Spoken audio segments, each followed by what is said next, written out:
नमस्कार। एक बार फिर से आप सभी का exam guruji by Arvind sir YouTube channel में तहे दिल से हार्दिक स्वागत है। देखिए, उत्तर प्रदेश पुलिस कांस्टेबल का पेपर लगभग हो चुका है और मेरे प्यारे भाई अब जो मेन पॉइंट्स आता है ये कि कट ऑफ कितने पे लगेगी, मेरा सिलेक्शन होगा या नहीं होगा, मुझे दौड़ना चाहिए या नहीं दौड़ना चाहिए।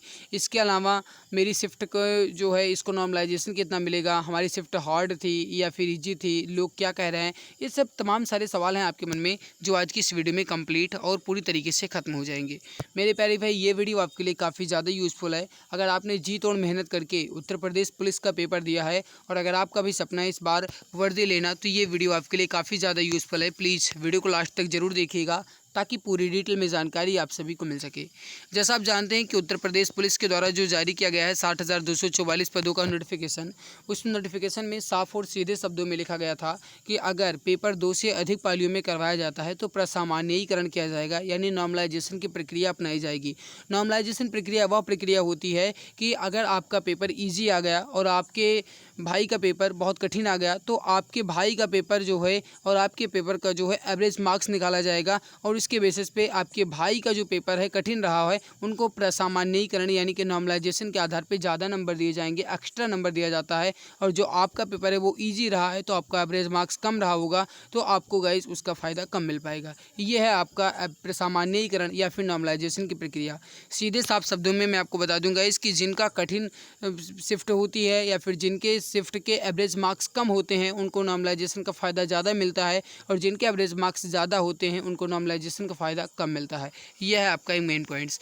देखिए, आप जानते हैं कि उन्होंने नोटिफिकेशन में सीधे साफ शब्दों में कहा था कि 18/12/2023 यानी 18 दिसंबर 2023 को जो मैंने नोटिफिकेशन निकाला है या फिर जो निर्देश निकाला है उसी निर्देश के आधार पर हम अपना नॉर्मलाइजेशन करेंगे।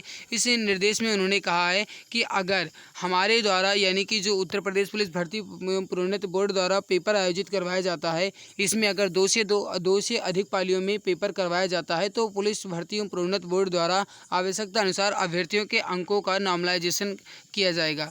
नॉर्मलाइजेशन जो है किस तरीके से होगा उसका एक फॉर्मूला भी इन्होंने तैयार किया है। फॉर्मूला क्या है वो आप यहाँ पर देख लीजिए, ये है इनका फॉर्मूला ये जो है इसका मतलब क्या है वो मैं आपको यहाँ पे बता देता हूँ। देखिए, जो लिखा है यम फर्स्ट जे, इसका मतलब है कि नॉर्मलाइज्ड मार्क्स ऑफ जो जेथ लिखा है candidate in the first shift. ये कहने का मतलब ये है कि जो फर्स्ट शिफ्ट के कैंडिडेट हैं उनका यहाँ पे मार्क्स निकाला जाएगा।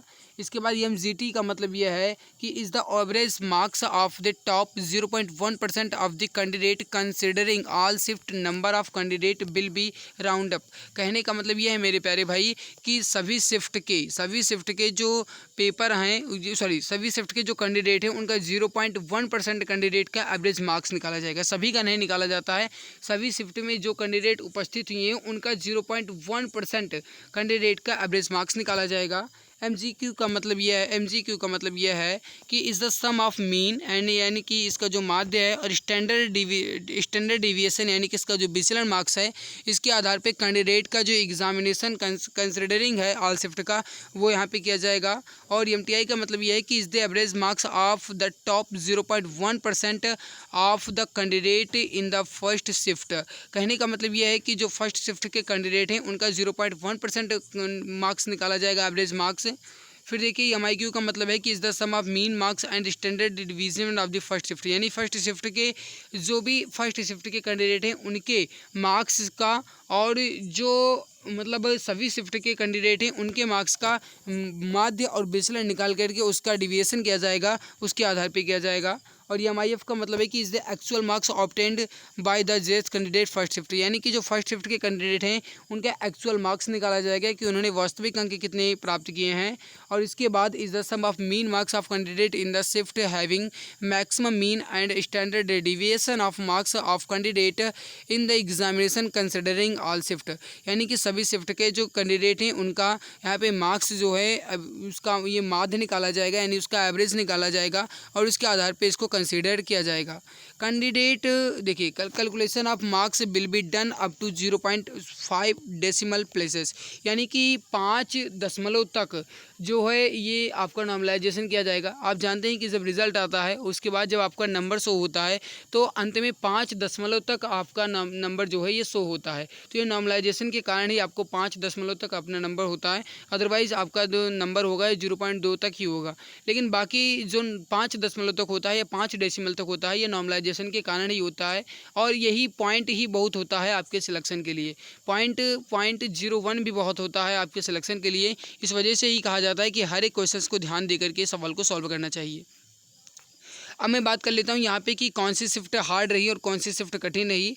मैं यहाँ पे जो बात कर रहा हूँ गाइस वो है आपके हार्ड शिफ्ट से इजी शिफ्ट की तरफ। सबसे पहले तो मैं आपको यहाँ पे बताना चाहूँगा कि जो मैं यहाँ पे बता रहा हूँ कि शिफ्ट जो है वो हार्ड कौन सी है या फिर ईजी कौन सी है, ये एक्चुअल है, यानी कि जो बच्चों के द्वारा दिया गया डाटा है या फिर एवरेज मार्क्स है उसके आधार पर मैं बता रहा हूँ। बाकी अगर आपने पेपर दिया तो भाई आपको अपनी शिफ्ट हार्ड लगेगी, ये बात बिल्कुल मानी जानी है ना।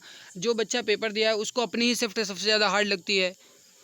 भले ही गाइस अगर मैंने एग्ज़ाम दिया होता तो मुझे लगता है कि भाई मेरी शिफ्ट सबसे ज़्यादा हार्ड थी, आपके भाई ने दिया तो उनको भी लगेगा कि मेरी शिफ्ट सबसे ज़्यादा हार्ड थी। तो भाई खुद का शिफ्ट सबसे ज़्यादा हार्ड लगती है, लेकिन अगर ओवरऑल कहा जाए तो जिस तरीके से एवरेज मार्क्स निकले हैं या जिस तरीके से बच्चों के नंबर निकल रहे हैं कि इसमें किस तरीके के क्वेश्चन पूछे गए थे, उसी हिसाब से अगर मैं बात करूँ तो हार्ड शिफ्ट और ईजी शिफ्ट यहाँ पर आप देख लीजिए। 23 अगस्त की जो पहली शिफ्ट है ये सबसे ज़्यादा हार्ड शिफ्ट मानी जा रही है। इसके बाद 23 अगस्त की सेकेंड शिफ्ट ये उसके बाद हार्ड है, और 25 अगस्त की सेकंड शिफ्ट जो है ये आपकी उसके बाद हार्ड है। 24 अगस्त की फ़र्स्ट शिफ्ट ये हार्ड है। 25 अगस्त की फ़र्स्ट शिफ्ट ये भी हार्ड है। अब बच्चों के कुछ सवाल आएंगे कि 25 अगस्त की सेकंड शिफ्ट ये हार्ड कैसे हो गई। भाई इसकी जीके के सवाल को देखोगे ना तो हवा टाइट हो जाएगी, इस बात को आप ध्यान से सुनिए।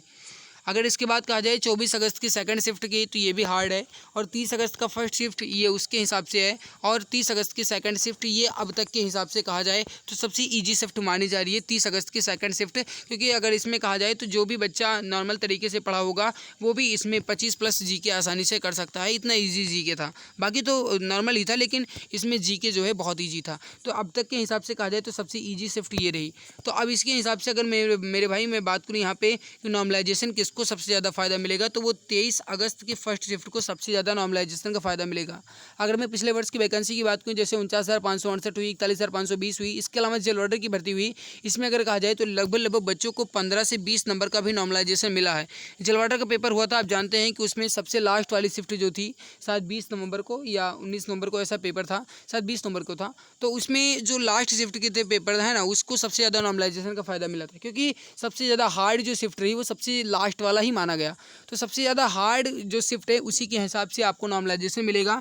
तो मेरे भाई ये मैटर नहीं करता है कि आपका पेपर पहले दिन था या फिर आपका पेपर लास्ट दिन था, ये मैटर नहीं करता है। मैंने आपको पहले भी बताया है, आपकी एवरेज शिफ्ट के हिसाब से ही आपको नॉर्मलाइजेशन का फ़ायदा मिलता है। तो सबसे ज़्यादा फ़ायदा मिलेगा 23 अगस्त की फर्स्ट शिफ्ट को, उसके बाद जो फ़ायदा मिलेगा वो 23 अगस्त की सेकंड शिफ्ट को, उसके बाद 25 अगस्त की सेकंड शिफ्ट को, उसके बाद 24 अगस्त की फर्स्ट शिफ्ट को, फिर 25 अगस्त की फर्स्ट शिफ्ट को, 24 अगस्त की सेकंड शिफ्ट को, 30 अगस्त की फर्स्ट शिफ्ट को, और उसके बाद 30 अगस्त की सेकंड शिफ्ट को। इस तरीके से आपको नॉर्मलाइजेशन का फ़ायदा मिलेगा। बाकी मेरे प्यारे भाई कितना नॉर्मलाइजेशन मिलेगा इसके ये जो नंबर है ये मैं आपको नहीं बता सकता हूँ, क्योंकि गाइस इतना मैं ज्ञानी नहीं हूँ कि मैं आपको बता दूँ कि इतना नंबर मिलेगा। बहुत सारे यूट्यूबर हैं जो आपको बताएंगे, लेकिन भाई मैं उतना नहीं जानता हूँ कि मैं आपको बता पाऊँ कि इतना नंबर का मिलेगा, क्योंकि वो भर्ती बोर्ड के ऊपर डिपेंड करता है कि वो किस तरीके से एवरेज मार्क्स हर एक कैंडिडेट का निकाल पाए। मैं हर एक कैंडिडेट का नहीं निकाल सकता हूँ। बाकी जो भी मेरी तरफ से हो पाया गाइस वो मैंने आपको बताया है कि शिफ्ट के हिसाब से। आपको ये वीडियो कैसी लगी कमेंट सेक्शन में कमेंट करके जरूर बताइएगा।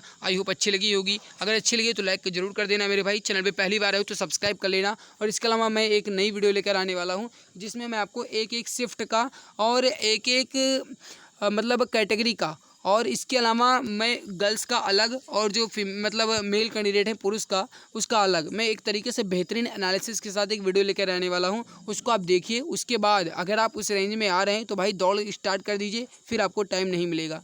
बाकी जिनके अच्छे खासे मार्क्स बन रहे हैं भाई वो अपनी रनिंग स्टार्ट कर दीजिए, क्योंकि रनिंग का भी ज़्यादा समय इस बार नहीं दिया जाएगा। तो इस वजह से आप जितनी ज़्यादा मेहनत कर पा रहे हो भाई मेहनत कीजिए। और बाकी मेरे प्यारे भाई अपनी तरफ से तो आपके लिए शुभकामनाएं हैं ही कि आपका बेहतर रिजल्ट आए, क्योंकि इतनी दिनों से आप मेहनत किए हैं भाई, एक रिजल्ट ही है या फिर एक मात्र PDF में आपका नाम ही है जो आपकी सारी परेशानियों को दूर कर सकता है और आपके माता पिता के चेहरों पे खुशी ला सकता है, उनके आंखों में खुशी के आंसू ला सकता है। बस केवल और केवल एक मात्र रिजल्ट्स का PDF का एक मात्र नाम ही है ना। तो उसका इंतजार किसको किसको है, कमेंट सेक्शन में कमेंट करके जरूर बताइएगा। बाकी मेरे प्यारे भाई वीडियो कैसी लगी कमेंट्स में ये भी बताइएगा, और आपकी शिफ्ट कौन सी थी ये भी आप कमेंट्स में मुझे जरूर बताएंगे। उसके हिसाब से मेरे प्यारे भाई मैं आपको और भी बेहतरीन एनालिसिस के साथ वीडियो दे पाऊंगा। तो आज की इस इंपॉर्टेंट लाजवाब वीडियो में इतना ही, मिलते हैं इसके बाद एक नई बेहतरीन वीडियो में। तब तक के लिए खुश रहिए, मुस्कुराते रहिए। मेरे भाई चैनल पर पहली बार हो तो आपसे निवेदन सब्सक्राइब जरूर कर लेना। मिलते हैं इसके बाद एक नई बेहतरीन वीडियो में, तब तक के लिए जय हिंद, जय भारत, वंदे मातरम।